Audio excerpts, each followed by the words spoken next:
Zulhijjah, Zulqa'dah, Zulhijjah, Muharram dan Rajab. Ya, ini adalah bulan-bulan haram. Ya, di mana kita sama mengetahui bahwa di dalam bulan-bulan haram tersebut segala perbuatan yang kita lakukan itu akan dilipat gandakan.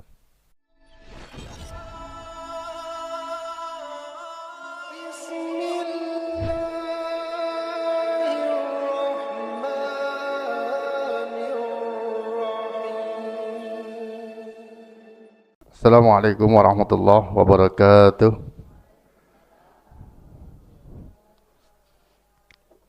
Innal hamdalillah nahmaduhu wa nasta'inuhu wa nastaghfiruh wa na'udzu billahi min shururi anfusina wa min sayyiati a'malina. May yahdihillahu fala mudilla lahu wa may yudlilhu fala hadiyalah. Asyhadu an la ilaha illallah wahdahu la syarika lah. Wa asyhadu anna Muhammadan abduhu wa rasuluhu la nabiyya wa la rasula ba'da. Allahumma salli wa sallim ala Muhammad wa ala alihi wa ashabihi ajma'in. Qala Allah Ta'ala fil Qur'anil Karim wa huwa asdaqul qailin, a'udzu billahi as-samil 'alim minasy syaithanir rajim. Ya ayyuhalladzina amanu taqullaha haqqa tuqatih wa la tamutunna illa wa antum muslimun. Para ummahat Mastaklim Raudatul Muslimah, Muslimah Masjid Al-Ikhlas, yang insyaallah sama-sama dimuliakan Allah Subhanahu wa taala. Alhamdulillah, pada kesempatan sore hari ini kita kembali dipertemukan oleh Allah dengan dalam satu majlis yang insyaallah majlis ini merupakan majlis yang penuh dengan keberkahan dan ridho dari Allah Subhanahu wa taala. Tema yang kita bahas pada kesempatan sore hari ini yaitu terkait dengan mengenal salah satu bentuk fikih, yaitu terutama fikih muamalah dalam konteks sosial, di mana yang menjadi landasan daripada pembahasan kita pada kesempatan sore hari ini adalah Quran surat Al-Maidah pada ayat yang kedua, di mana Allah Subhanahu wa taala berfirman, a'udzubillahi minasyaitonir rajim. Ya ayyuhalladzina amanu la tuhillu sa'airallahi wala syahral haram walal hadiya walal qalaid wala aminal baital harama yabtaghuna fadlan min rabbihim wa ridwana wa idza halaltum fastadu wala yajrimannakum sana'anu qaumin an saddukum anil masjidil haram an ta'tadu wa ta'awanu 'alal birri wat taqwa wa la ta'awanu 'alal ismi wal udwan wattaqullaha innallaha syadidul iqab.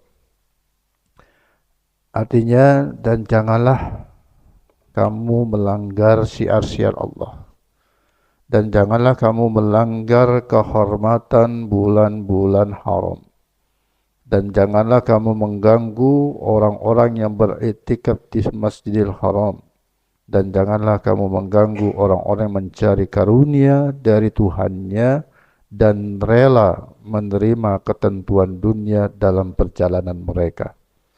Dan apabila kamu telah menyelesaikan ihram, maka bolehlah kamu berburu. Dan janganlah sekali-kali kebencianmu terhadap kepada suatu kaum, karena mereka menghalang-halangi kamu dari Masjidil Haram, mendorongmu berbuat aniaya kepada mereka. Dan tolong menolonglah kamu dalam mengerjakan kebajikan dan takwa, dan jangan tolong menolong dalam perbuatan dosa dan pelanggaran. Dan bertakwalah kamu kepada Allah, sesungguhnya Allah maha berat ya siksaannya. Para ummahat yang dimuliakan Allah Subhanahu wa taala. ayat ini memiliki makna yang sangat dalam. Yang kalau kita mau mentadabburi ayat ini, setidaknya ada 3 poin penting yang harus kita pahami. Poin yang pertama adalah bagaimana ayat ini menekankan kepada kita agar kita betul-betul menghormati syiarnya Allah. Ya. Di mana syiar yang dimaksudkan di sini adalah seperti bulan-bulan haram. Ya, ada berapa bulan haram? Apa saja? Zulhijjah, Dzulqa'dah, Zulhijjah, Muharram dan Rajab. Ya, ini adalah bulan-bulan haram. Ya. Di mana kita sama mengetahui bahwa di dalam bulan-bulan haram tersebut segala perbuatan yang kita lakukan itu akan dilipat gandakan. Kita berbuat baik akan dilipat gandakan oleh Allah pahalanya. Berbuat dosa juga akan dilipat gandakan. Tinggal pilih. Pilihan ada pada kita. Mau memperbanyak pahala atau memperbanyak dosa. Ya. Nah. Kemudian di bulan haram juga kita ditekankan untuk tidak pelit dalam beribadah. Artinya jangan cuma sekedar mengerjakan yang wajib-wajib saja. Yang sunnah juga harus kita kerjakan. Kalau kita tidak ingin dikatakan orang yang pelit. Karena orang yang pelit itu adalah orang yang hanya mengerjakan sesuatu yang diwajibkan saja. Ya kan? Ibu ngeluarin zakat, tapi kita kagak mau sedekah. Pelit kagak nih? Pelit kagak? Pelit. Zakat wajib. Ya kan? Sedekah sunnah. Kalau kita cuma ngeluarin zakat aja, maka kita masuk kategori pelit. Hati-hati itu. Ya. Salat 5 waktu, insya Allah kita semua mengerjakan. Salat tahajud, yakin mengerjakan semua ini? Belum yakin. Insya Allah. Ya kan? Tapi kalau saya lihat dari roman-romannya sih semuanya ahli ibadah semua. Ahli tahajud semua. Ya. Insya Allah. Di samping kita menjaga sunnat rawatibnya. Ya, kita menjaga semuanya. Insya Allah ya. Nah, jadi itu di antara penekanan ya dari Quran surat Al-Maidah ayat yang kedua, yang pertama. Ya. Poin pentingnya di situ. Yang kedua, dalam ayat itu juga Allah Subhanahu wa taala mengingatkan pada kita, menekankan kepada kita pentingnya untuk menghindari perbuatan dosa. Ya. Pentingnya menghindari perbuatan dosa. Maka kata Allah apa? Wa ta'awanu 'alal birri wat taqwa wa la ta'awanu 'alal ismi wal udwan. Ya. Hendaklah kalian bertolong menolong dalam kebaikan dan takwa. Wala ta'awanu 'alal ismi wal udwan. Dan janganlah kalian tolong menolong dalam perbuatan dosa dan pelanggaran. Ya. Jadi penekanannya dalam hidup ini ya kita harus mengkonsep segala aktivitas kita, ya segala tindak tanduk kita itu harus kita arahkan bagaimana agar kita itu pro terhadap kebaikan dan kita melawan terhadap kemunkaran, keburukan-keburukan. Ya.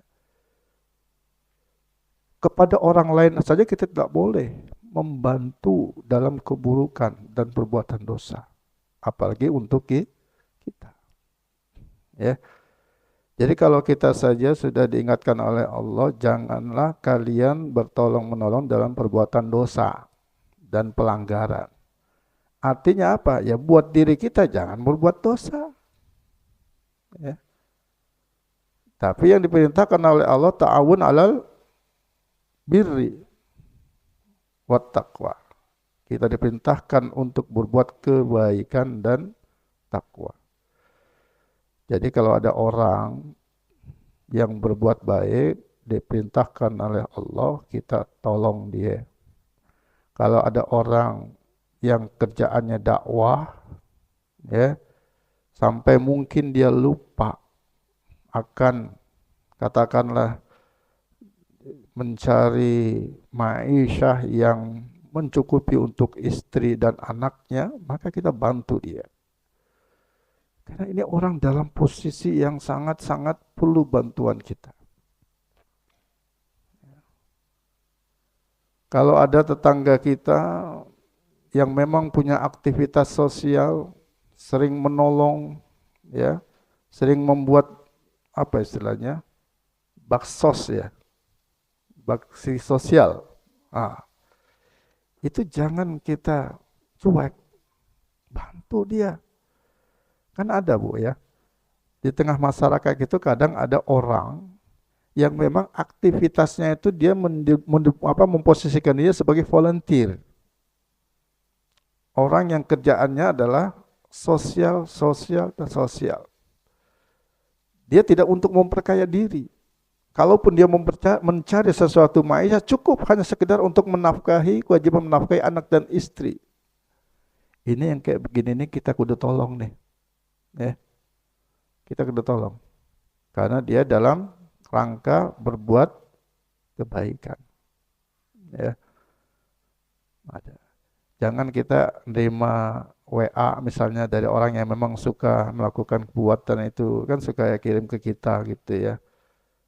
Kemudian kita delete itu tanpa kita apa namanya, kita balas WA-nya ya. Karena kita langsung delete. Oke lah kalau kita memang kita nggak kenal ya, bolehlah. Mungkin kita khawatir, takutnya kita dimanfaatkan. Ya, karena sekarang banyak modus ya orang yang mencari dana atau bantuan untuk kehidupan sosial, tapi justru yang malah banyak itu dinikmati oleh yang bersangkutan. Ya, oleh karena itu kalau kita mau bantu yang lebih tepat sasaran, kita cari tetangga-tetangga kita yang memang sudah kelihatan nih kegiatannya. Dia rutin ini kalau setiap bulan Muharram sering memberikan santunan kepada anak yatim. Sering dia keliling, ya membawa sembako kepada fakir miskin. Kita tahu dia kegiatannya. Nah ini nih, ya mestinya kita bantu dia. Ya, ta'awanu 'alal birri wat taqwa. Ya, wala ta'awanu 'alal ismi wal udwan. Dan jangan kita membantu orang yang berbuat dosa dan pelanggaran.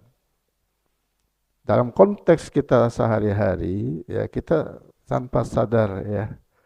Kalau misalkan ada tetangga kita, misalnya dia maaf ya, tetangga kita ini pengusaha atau dia pedagang lah, dia buka makanan, nah maaf menyediakan makanan olahan daging B2. Kira-kira ibu mau nggak belanja di situ? Beli kagak? Nggak mau kan? Karena kita tahu itu haram, jelas. Ya. Lalu ada tetangga kita yang lain, ya. Dia menjual sesuatu barang, ya, misalnya ayam goreng tapi pakai minyaknya minyak babi. Mau tidak belanja di situ? Enggak mau. Ya, kalau kagak tahu, kalau nggak tahu gimana? Kayak di Solo ya, di Solo orang udah menikmati kemana-mana, nggak taunya di situ ada daging ada minyak babi gorengnya ya, waduh kacau dah ini. Ya itu mencampurkan antara yang hak dengan yang batil itu, ya. Yang haram dengan yang halal gitu kan. Ayam halal tapi dia campur dengan minyak babi jadi haram, ya. Nah, kalau tadi udah jelas itu, yang diolah daging babi, pakainya minyak babi itu jelas haram semuanya udah. Nah, ini yang satu hal yang untuk haram. Tetap kita hindarkan itu. Ya. Satu lagi, ada seorang pedagang tetangga kita, dagang pecel lele dan ayam goreng. Ya, kita beli kagak? Beli nggak nih? Beli. Beli ya. Nggak ada daging, nggak ada minyak babinya kagak ada dia nih. Beli ya. Beli dah. Tapi ada dua pedagang di situ. Yang satu pedagang minyak mendagang pecel lele dan ayam, ya. Tapi dia kalau sholat dia sering berhenti dulu. Gorengnya berhenti, azan maghrib dia ke masjid. Terus pulang masjid dia goreng lanjutin lagi goreng. Yang satunya lagi, ya, azan maghrib bablas saja terus goreng itu. Ibu mau beli yang mana? Beli yang mana kira-kira? Ya, pedagang yang mana? Yang pertama apa yang kedua? Yang cepet. Nah, ya Allah. Bu, yang diperintahkan oleh Allah, kita bantu yang mana? Yang bertakwa. Ya. Jadi kalau kayak begini, yang kita pilih yang bertakwa, yang sholatnya rajin ke masjid dia sholat. Azan-azan dia tinggalkan dulu. Karena dia paham betul bahwasannya rezeki itu dari mana? Dari Allah. Kalaupun ibu kagak beli tadi dapat lagi dari yang lain itu, Bu. Ya. Cuma masalahnya sekarang karena ibu kagak beli, ibu kagak menolong dia tuh. Betul kagak? Nah, ya. Hina. Coba itu, pinter-pinter kita itu. Karena Nabi mengajarkan kepada kita seperti itu. Ya. Wala yakul ta'amaka illa taqiyun. Jangan sampai harta kita itu dimakan kecuali oleh orang-orang yang bertakwa. Ya. Ini kita punya duit ini. Kita mau belanjakan kemana ini duit kita ini? Ke pedagang yang soleh atau pedagang yang toleh? Ya, tentunya kita pilih pedagang yang soleh. Kalau ada dua alternatif seperti itu, sama-sama menjual sesuatu yang halal. Tapi kita lihat mana yang soleh dan mana yang soleh.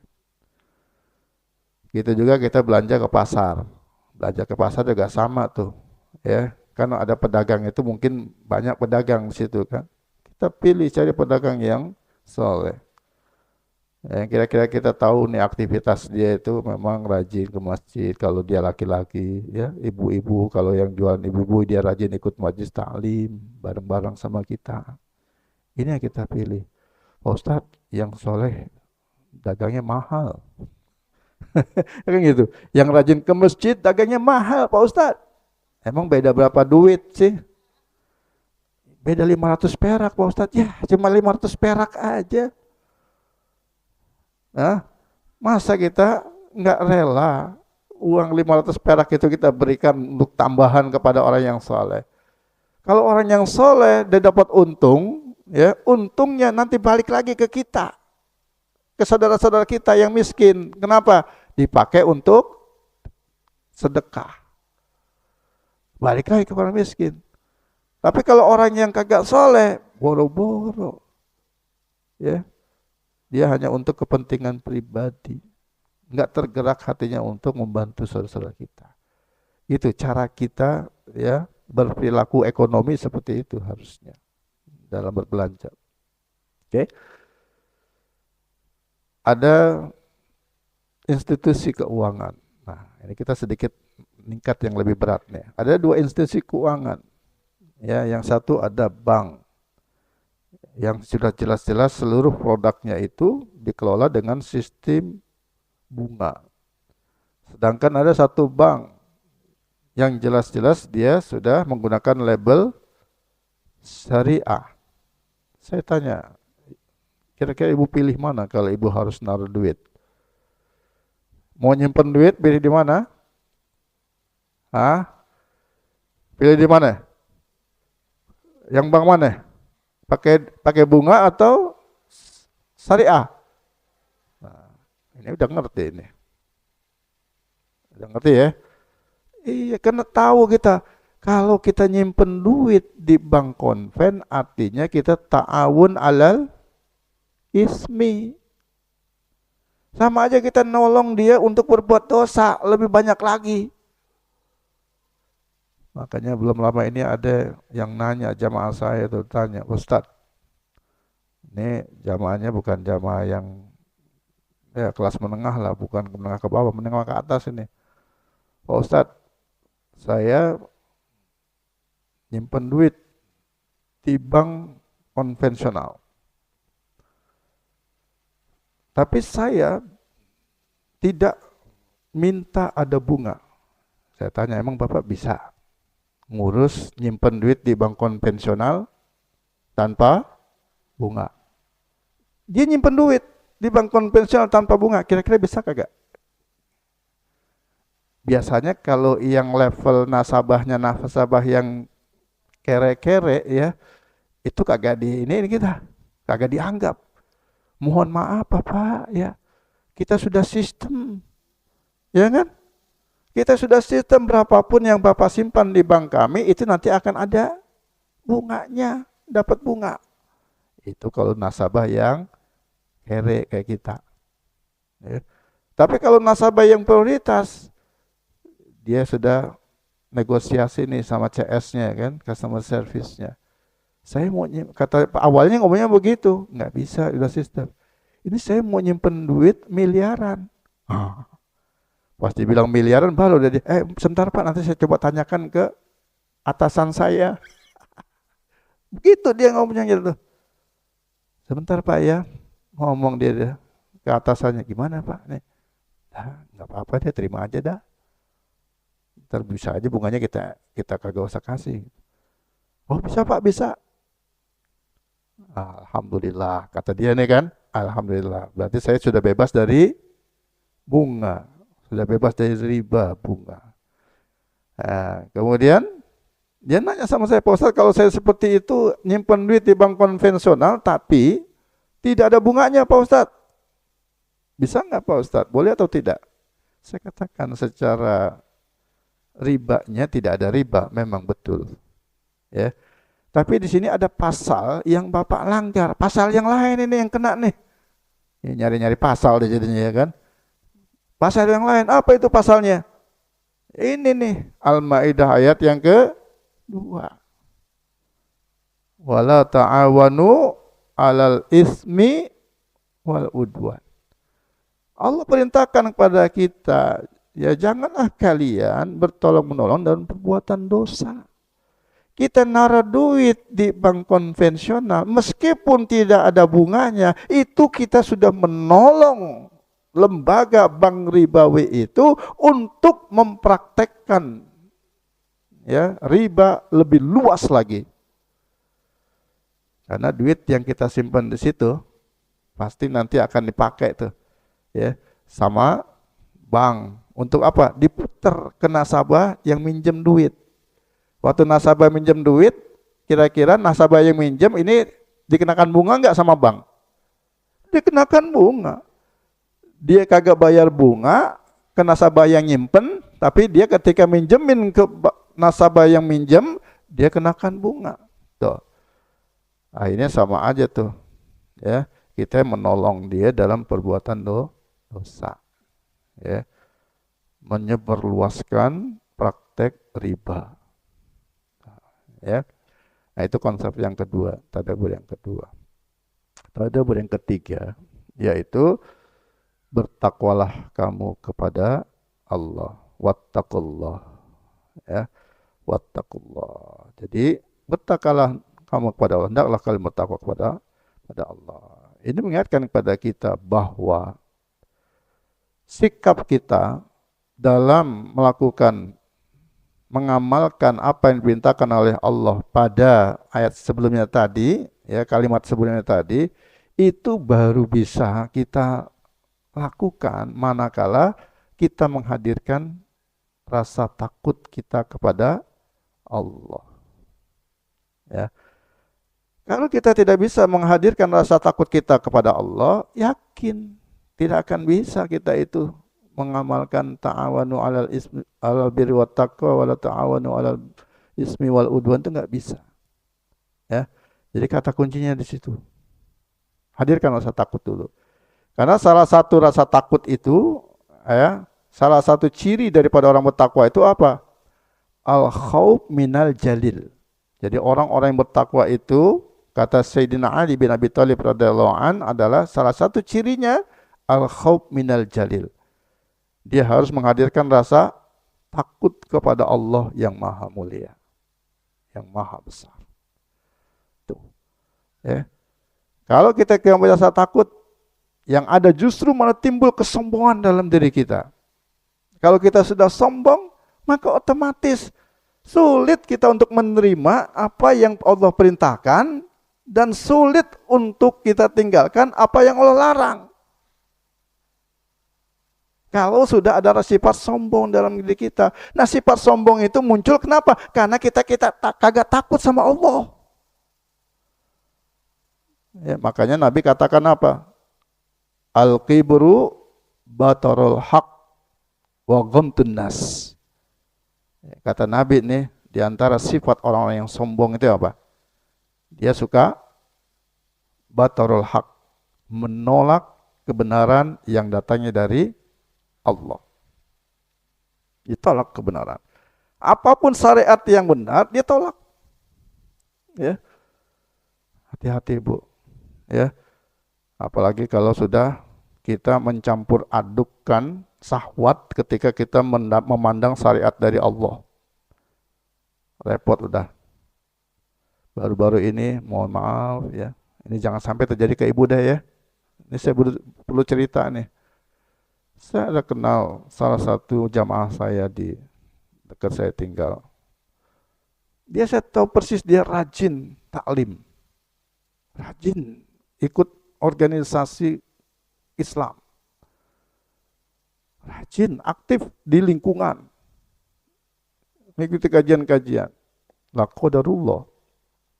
Beberapa hari setelah lebaran kemarin itu, suaminya dipanggil Allah. Ya. Suami dipanggil Allah hari ketiga kalau nggak salah, hari ketiga dipanggil Allah. Nah, kemudian saya diminta untuk hadir pada hari yang ke-40, kemarin itu belum lama, hari yang ke-40 untuk menghadiri acara takziah di rumah beliau. Dari hari ke-1 sampai ke-7 saya kagak ikut.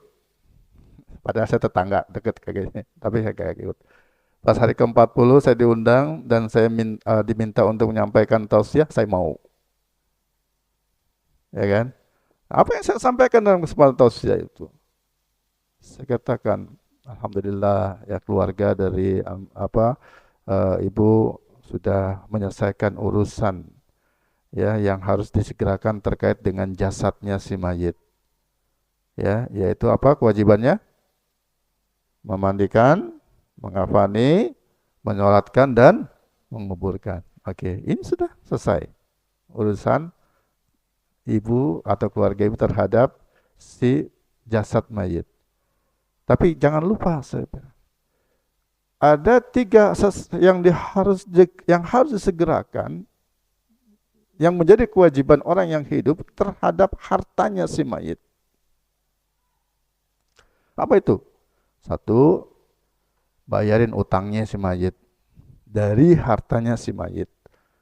Yang kedua, ya, tunaikan wasiatnya. Kalau wasiatnya itu tidak melebihi daripada 1/3 harta yang ditinggalkan. Dan yang ketiga, yaitu selesaikan urusan warisnya. Ini ketiga-tiganya harus disegerakan terkait dengan harta si mayit. Saya bilang gitu. Nah, karena saya tahu nih si yang berduka ini punya anak 1 perempuan, ya, maka saya jelaskan kondisi yang ada seperti ibu itu. Harusnya dalam pembagian waris, ya, ibu selaku istri daripada si mayit hanya mendapatkan 1/8. Kemudian anak ibu yang semata wayang perempuan, ya, itu cuma dapat berapa ya? 1/2. Masih ada sisa ya Pak Ustadz? Iya, memang ada sisa. Dan sisanya ini diberikan kepada keluarganya si mayit.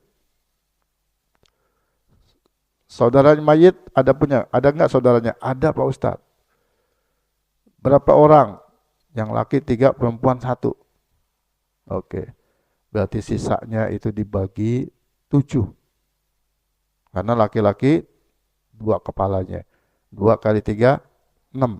Tambah perempuan 1, 7.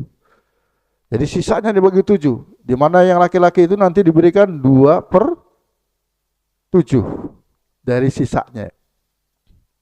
Ya. Nah, ketika itu dia belum ada komentar yang macam-macam. Selesai saya memberikan tausiah, itu malam takziah itu udah kayak suasana kajian. Biasanya kan yang namanya takziah itu paling cuma ceramah monolog gitu ya. Nah, ini suasana takziah jadi kayak kajian, nanya sono nanya sini. Ya jamaahnya banyak yang nanya. Memang nggak terbiasa gitu kan. Biasanya kan kalau yang namanya takziah paling ya tausiah mengingat kematian gitu-gitu aja kan. Lupa akan sesuatu yang berhubungan kewajiban yang harus disegerakan. Makanya saya senantiasa kalau diundang tausiah dalam malam takziah, saya selalu menyampaikan itu. Ya, ingatkan itu. Saat itu si istrinya si mayit kagak punya komentar apa-apa. Ya karena mungkin dia nggak enak kali kan kalau mau ngomong di forum kagak enak. Besok harinya dia baru komentar WA saya. Ustaz, apa yang Ustaz sampaikan malam ini sepertinya disalahpahami oleh keluarga dari suami saya. Disalahpahami. Oke Bu, kalau memang disalahpahami, tolong jelaskan ke saya apa yang dimaksud salah pahamnya. Yang mana yang dimaksudkan? Udahlah Pak Ustadz katanya, nggak usah dipikirin. Loh, saya bukan nggak mau dipikir, ini justru tanggung jawab saya bilang. Ini tanggung jawab saya. Kalau saya menyampaikan sesuatu, kemudian ada yang sampai salah persepsinya, berarti kan saya bertanggung jawab. Berarti saya menyampaikan nggak sempurna ini saya bilang. Nggak lengkap saya menyampaikan. Tolonglah berikan, saya jadi nggak enak ini. Udahlah Pak Ustadz, udah. Sekarang yang terpenting bagi saya itu bagaimana saya harus menghadapi masa depan saya katanya. Tolonglah Pak Ustadz, kalau Pak Ustadz punya rekanan yang punya lowongan untuk kerjaan buat saya katanya, tolong berikan untuk saya. Waduh. Jadi yang ada dalam pikirannya dia itu adalah bagaimana sekarang dia harus bekerja menghidupkan anak yang ditinggalkan oleh si mayit satu-satunya. Padahal sebelumnya dia nggak pernah bekerja, santai, nggak pernah bekerja. Tapi setelah suaminya meninggal, dia mau mencari pekerjaan. Itu dia galau katanya, bingung saya sanggup apa enggak katanya menghadapi situasi seperti ini. Saya katakan mohon maaf Bu, ya, ibu nggak punya kewajiban menafkahi anak ibu. Ya, kewajiban menafkahi anak ibu ini jatuh kepada keluarga dari si mayit suami ibu yang laki-laki. Makanya kenapa ya dalam Islam itu dalam hal pembagian waris saudara daripada si mayit itu dia mendapatkan bagian sisanya di situ. Ngomong lagi dia, WA lagi saya kok nggak habis pikir Pak Ustadz ya. Kok hukum Islam itu nggak masuk dalam logika. Ngomong begitu, nggak masuk logika. Itu kenapa kok saudara-saudara suami saya masih mendapatkan harta dari suami saya? Padahal mereka itu selama kami mencari harta, mereka nggak tahu menahu tentang itu. Mereka nggak tahu susahnya mencari harta saya dengan suami saya. Sampai ngomong kayak begitu. Coba. Sedih saya kayak gini. Orang yang saya kenal baik dan saya tahu dia aktivitas taklimnya juga rajin, tapi sampai mengatakan bahwa hukum Islam ini kok tidak masuk logika ya. Ya. Akhirnya apa? Saya kalau pengen nyampaikan istighfar bu, agak enak juga itu ya. Akhirnya saya bilang, mohon maaf, ya saya mengalah aja. Mohon maaf bu, yang saya sampaikan itu ya, itu semua berdasarkan dalil yang ada dalam Al-Quran.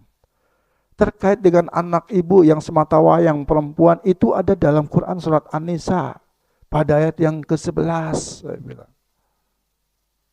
Ya, kemudian terkait ibu ya sebagai istri daripada si mayit dapat 1/8, itu diatur juga dalam Quran surat An-Nisa ayat yang ke-12. Silakan ibu buka. Dan terkait dengan saudara-saudara kandung daripada si mayit, itu juga diatur dalam Quran surat An-Nisa pada ayat yang ke-176. Saya sampaikan semua itu. Udah, setelah saya sampaikan kayak gitu, jadi mohon maaf Bu, ya, dalam urusan apa yang menjadi syariat Allah, hendaklah kita melihatnya itu ya bukan dengan logika, tapi dengan iman kita. Karena logika manusia itu, otak manusia itu, akal manusia itu terbatas. Kalau memang kita tidak nyampe gitu ya, di mana rasionalitas daripada syariat itu, artinya memang keterbatasan dari akal kita. Maka lihatlah itu dengan cara yang iman, sudut pandang iman. Begitu harusnya. Ya. Nah, jadi itu yang perlu kita ingat, ya. Hadirkan rasa takut supaya kita tidak berani menentang firman Allah. Lah semalam ada lagi, belum baru 2 hari ini, suaminya meninggalkan anak 1 perempuan juga. Kagak ada anak laki-laki. Saudara suaminya juga punya saudara juga, sama kasusnya.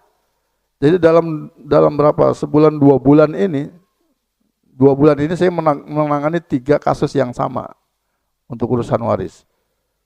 Sama-sama ditinggal mati oleh suaminya, punya anak perempuan 1. Tiga-tiganya.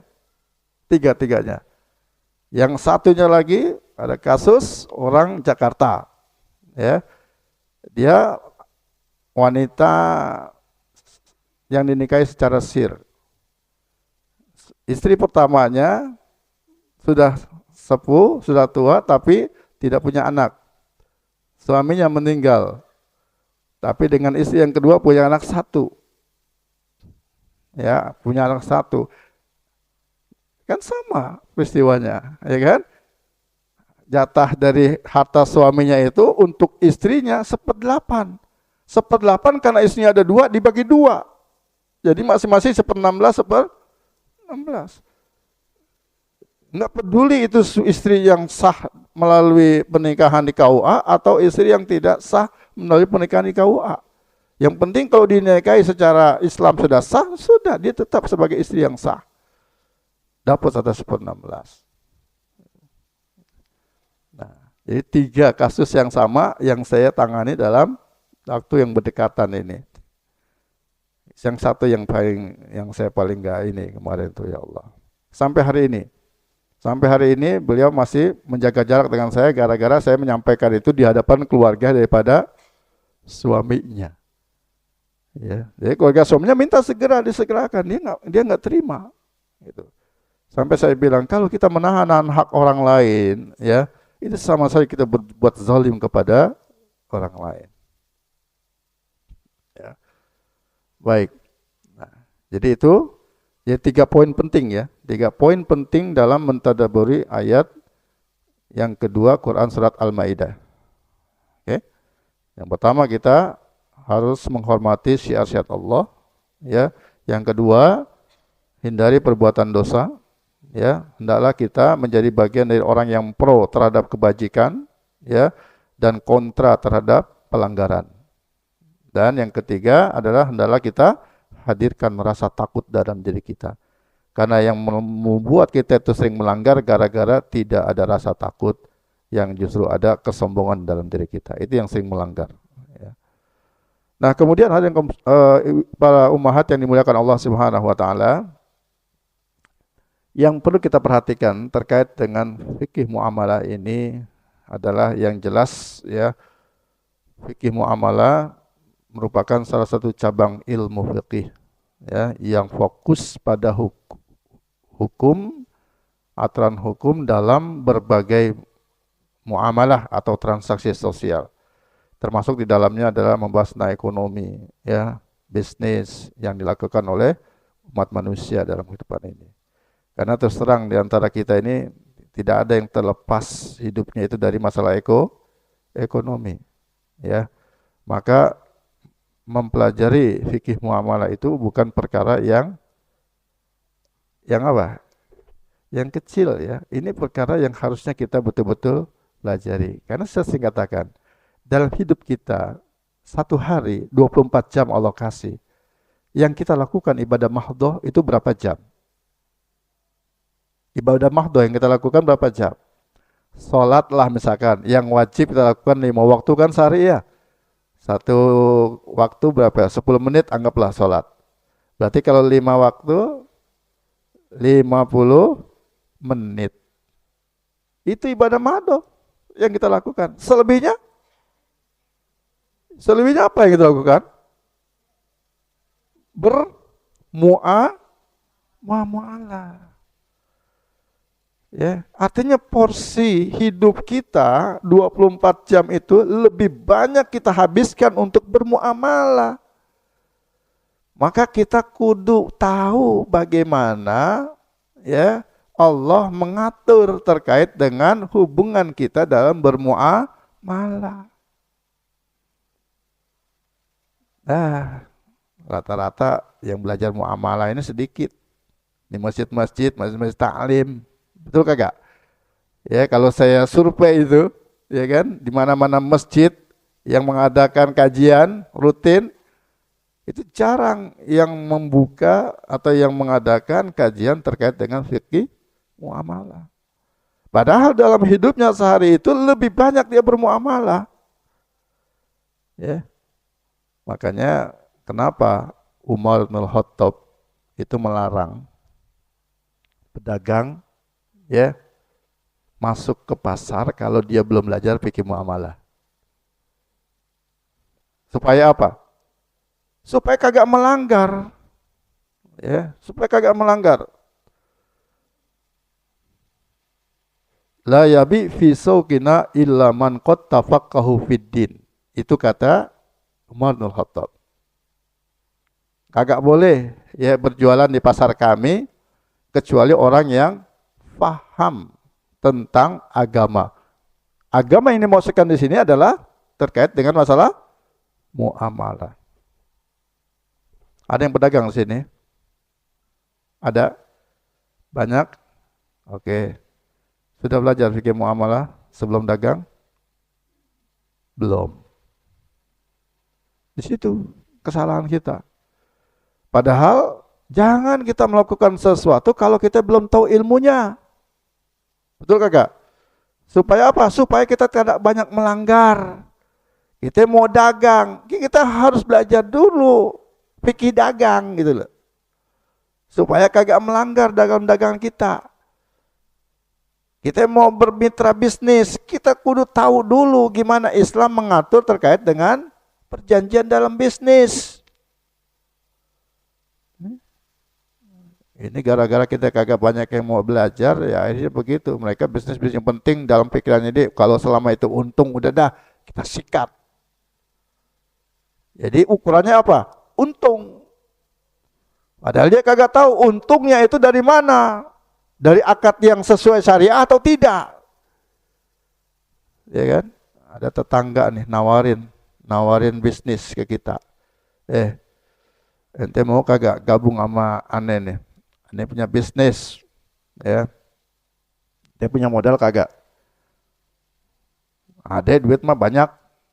Ya udah, daripada taruh kagak berkembang-kembang itu duit, udah investasi aja sama Ane sini, bareng-bareng bisnis sama Ane. Ente naruh modal di Ane 100 juta.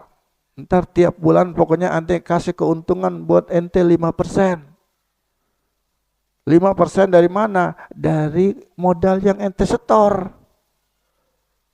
Enak kagak? Enak kagak gitu? Loh enak coba. Ngasih 100 juta. Tiap bulan kita dapat 5%. 5% kali 100 juta berapa? 5 juta tiap bulan. Kagak ngapa-ngapain dapat 5 juta. Kalau orang yang berpikir hanya income, penghasilan, maka ini cocok ini, investasi yang kayak begini cocok. Ya kan? Meskipun dia bahasanya keuntungan 5%, ini yang kayak begini melanggar. Ini mah sama aja kita minjemin duit, minta bunga 5%. Betul kagak?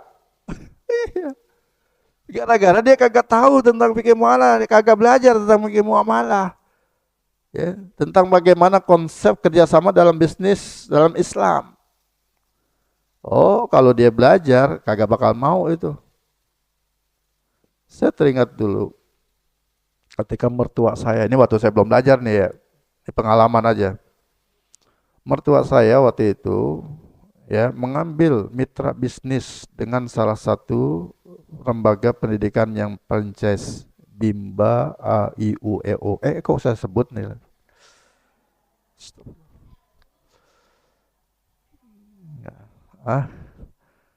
Lama udah peristiwanya udah lama ya, bukan baru-baru ini. Mungkin sekarang udah berubah kali sistemnya, saya nggak tahu. Dulu tahun 2005 kalau nggak salah saya, 2005-2006. Jadi mertua saya mendapatkan proposal dari penyelenggara bimbingan tersebut, ya dikasih. Namun Tasir, tolong pelajarin dong itu, ya kan proposalnya. Waktu itu saya belum belajar muamalah. Oke. Wah, enak nih, Eyang, saya manggil kan, Eyang, enak nih. Bagus ini kerjasama kayak begini nih. Kenapa? Karena keuntungannya dijamin. Ya kan? Kita invest, ya ikut menjadi mitra, ya mitra bisnisnya itu. Misalkan invest 25 juta, kalau invest duit, kalau invest tempat, ya tempatnya dihargai sekian persen. Ya. Maka nanti akan dapat keuntungan. Keuntungannya memang dibuat sama dia itu seolah-olah fluktuatif gitu. Karena nanti sekian persennya itu dihitung dari omset. Ya, dari omset, dihitung dari omset. Oh, enak kagak dari omset? Yang mau omset mah pasti dapat ya? Pasti dapat, karena dihitung dari omset. Bukan dari untung. Ya, dari omset. Enak ini saya bilang. Udah gitu, si lembaga tersebut menjanjikan, ya nanti kalau ada keuntungan yang dijanjikan dalam 1 tahun itu targetnya sekian persen, keuntungannya sekian persen. Kalau dirupiahkan sekian juta, anggaplah misalkan dalam 1 tahun itu keuntungannya targetan 15 juta misalnya, ya. Meskipun setiap bulan kita nerima bagian keuntungannya itu fluktuatif berdasarkan omset. Misalkan bulan pertama ya saya dapat bagi hasilnya 1 juta, oke. Bulan kedua cuma dapat 500. Ya, bulan ketiga naik lagi 1.500.000. Bulan keempat sampai dengan 12 bulan ternyata enggak sampai 15 juta itu keuntungan. Setelah ditotal semuanya cuma dapat 10 juta misalnya. Maka lembaga yang bersangkutan itu akan menutupi kekurangan yang 5 jutanya. Jadi totalnya berapa? 15 juta. Enak agak begini nih? Enak. Bagi kita yang belum belajar bilangnya enak. Karena kita ikut bermitra bisnis tidak akan rugi di sini. Pasti untung. Dijanjikan kok keuntungannya. Meskipun dikelabui dengan bahasa fluktuatif tadi. Tiap bulan sekian persen dari omset. Enak yang kayak begini. Saya bilang, enak yang udah sikat aja. Gitu. Akhirnya benar, bermitra lah. Ya, mertua saya itu bermitra. Setiap bulan dapat kecil, gede gitu kan. Sampai di ujung 1 tahun ternyata dihitung-hitung kurang dari target keuntungan sekian juta dalam 1 tahun. Dapat ditutupin kekurangannya. Gimana kagak enak coba gitu. Nah karena enak, pas saya dapat rezeki juga, istri saya dapat rezeki, saya bilang udah Bu, itu beli lagi franchise-nya tuh satu lagi. Istri saya beli, ya mertua saya beli, istri saya beli, istri saya beli yang di Cibitung, gitu. Udah dua-duanya beli. Itu waktu saya belum belajar. Pas saya udah belajar tahun 2015, ya 2015, saya sudah paham, ya oh ternyata ini nggak bener ini yang kayak begini nih. Udah akhirnya saya bilang, Bu, udah besok agak usah diperpanjang itu, ya kerja bersama bisnisnya jangan diperpanjang ini, ya. Ayang juga jangan diperpanjang, ya. Kenapa Pak? Nggak boleh. Karena adanya keuntungan yang dijamin, ya kan? Padahal Rasulullah mengatakan la ribhu malam yudman al kharaj bidoman. Ya, jadi ada keuntungan yang tanpa resiko. Ini bisnis kayak gini ada resiko kagak saya? Kagak ada. Oh, dijanjikan untung terus kok. Ya. Nah, kita yang awam ini seneng nih kayak begini nih. Ya. Nah, sekarang kita tahu rumusnya, ya. Jelas ya? Nah, jadi situ, ya. Yang jelas fikih muamalah itu kita fokus pada hubungan sosial dengan konsep tadi, ya. Mencakup berbagai kehidupan, ya, mengatur termasuk urusan jual beli, ya kan, urusan sewa menyewa, ya, lalu utang piutang itu diatur dalam fikih muamalah. Siapa sih di antara kita yang kagak pernah berhutang? Ada? Ada nggak di antara bapak ibu-ibu ini yang nggak pernah berhutang selama hidupnya?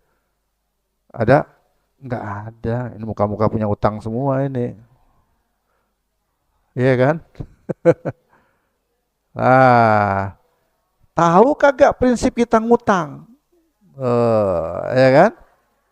Tahu kagak prinsip kita ngutang? Tahu kagak adab kita harusnya berhutang? Nah, itu nanti dibahas tuh, ya. Pembahasan tentang fikih qad wadain, ya. Fikih tentang pinjaman dan utang. Jadi beda, ada pinjaman, ada utang. Istilah dalam fikih muamalah itu ada dain, ada qad. Ya, dain dan qad. Dalam Al-Qur'an pun seperti itu. Ada dua istilah hutang. Kalau Indonesia sama, mana semua utang, gitu kan? Dalam fikih muamalah dibedakan, ya, antara akad qad dengan akad dain itu dibedakan. Ya. Karena berbeda akadnya, maka berbeda konsekuensi akadnya juga berbeda. Ya. Ini kalau ibu minjemin duit nih, ya, minjemin duit ke tetangga ibu, lalu tetangga ibu ngasih sop 1 mangkok, ya kan? Setelah dipinjemin, waktu belum dipinjemin kagak pernah boro-boro ngasih sop semangkok, ya. Habis kita pinjemin baru dia ngasih itu semangkok, masak sop dikirim kita semangkok, ya, masak rendang dikirimin 10 potong. Waktu kita pinjemin duit. Waktu belum dipinjemin duit kagak begitu. Ya. Ibu ambil nggak sopnya? Hah? Ambil nggak sopnya? Dagingnya diambil kagak tuh? Kagak, jangan diambil itu. Lah, itu bawa pulang sop itu riba itu. Saya kagak mau nerima. Ngomong begitu kita. Ya Allah, tega banget. Tetangga lagi bawa sop gitu kan, ngetok-tok pintu, assalamualaikum bune, ya kan? Ini ada sop ini, enak bune, ya. Langsung kita sambut, apaan itu? Sop. Jangan, riba, bawa pulang. Apa kita begitu kan? Tidak. Ya, udah dah, terima aja dah. Ya, terima, tapi kita catat 50.000 semangkok sop. ya kan? Nah, selama dia ngutang berapa kali dia ngasih sop ke kita? Ya kan? 10 mangkok, ya udah 10 kali 50.000, 500.000. Utangnya cuma 1 juta. Ya, giliran dia bayar, mau bayar 1 juta, kita bilang maaf, jangan dibayar 1 juta. Bayar gopay aja, gopay sini 500. Lah, kok 500 kan utang saya 1 juta katanya kan? Iya, memang utang ente 1 juta, tapi udah ente bayar sama sop 10 mangkok kemarin. Ya, kasih tahu kayak gitu. Ya, oh, udah nggak apa-apa dah kalau begitu, udah nggak apa-apa, tetap saya ngasih 1 juta. Yang 500.000 hadiah buat ente. Nah, boleh, ambil tuh 1 juta. Begitu, ya. Nah, itu kalau akadnya adalah ngutangin, jadi kita kagak boleh nyari untung dari kita minjemin duit. Akad qad kagak boleh. Nabi yang bersabda, "Idza aqrada ahadukum qardan fa ahdalahu aw hamalahu 'ala dabbah." Ya, fala yarkabha wala yaqbalhu illa ayyakuna dzara bainahu wa bainahu qabla dzalik. Ya, jika ada seseorang di antara kamu yang memberikan pinjaman kepada orang yang lain, lalu orang yang memberikan pinjaman itu atau yang mendapatkan pinjaman itu memberikan hadiah kepadamu atau mengajak naik di atas kendaraannya, numpangin, ngasih tumpangan kendaraan, ya, diajak naik motor bareng misalnya sama dia, naik mobil bareng sama dia. Apa kata Nabi? Fala yarkabha, jangan dia naik di atas tumpangan kendaraannya. Wala yakbalhu, jangan dia terima hadiahnya. Illa ayyakuna dzara bainahu wa bainahu qabla dzalik. Ya, kecuali kalau memang hadiah itu, tumpangan itu udah biasa dia kasih ke kita sebelum dapat pinjaman dari kita. Ya kan? Kalau udah biasa kagak apa-apa. Tapi kalau kebaikan itu baru muncul setelah kita kasih utangan, berarti kita dapat manfaat gara-gara kita minjemin. Manfaat ini masuk kategori riba. Tuh, itu akad qad. Yang dipinjemin duit, yang semisal dibalikinnya. Ya. Lain lagi kalau akadnya dain, ya. Akad dain. Nanti deh itu pembahasannya deh kalau udah kita fokus gitu ya. Sekarang secara umum aja saya kasih tahu, ya. Secara umum dulu.